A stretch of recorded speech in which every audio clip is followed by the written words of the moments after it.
Josh Barnett flagged for potential doping violation by USADA. Former UFC heavyweight champion Josh Barnett has been notified by USADA of a potential doping violation after failing an out-of-competition drug test. UFC officials announced the news on Tuesday. The UFC organization was formally notified today that the U.S. anti-doping agency, USADA, has informed Josh Barnett of a potential anti-doping policy violation stemming from an out-of-competition sample collection on December 9, 2016, UFC officials wrote in a statement. USADA, the independent administrator of the UFC anti-doping policy, will handle the results management and appropriate adjudication of this case.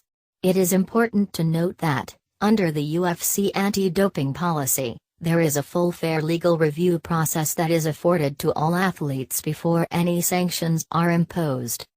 There's no word on the substance found in Barnett's sample. USADA is not allowed to reveal that information without the athlete doing so first or until the adjudication process has been completed. This is not the first time Barnett has run afoul of drug testing throughout his 19-year career. Following a fight with Bobby Hoffman at UFC 34 in 2001, Barnett tested positive for a banned substance and was issued a warning by the state of Nevada. One fight later, Barnett defeated Randy Couture at UFC 36 for the heavyweight title, but he tested positive for a banned substance in the aftermath. Barnett was then stripped of the UFC heavyweight title and he ultimately left the promotion to pursue new opportunities abroad in Japan.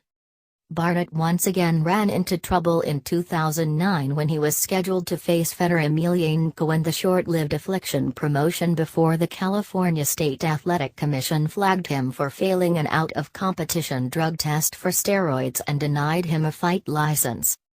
The event was eventually cancelled and Affliction went under not long after. Barnett returned to the UFC in 2013 and even submitted to enhanced drug testing ahead of his bout with Travis Brown, prior to the promotion creating its own anti-doping program. Since USADA came on board with the UFC in 2015, Barnett has been tested 14 times total, but this is the first occasion he's been flagged for any banned substances.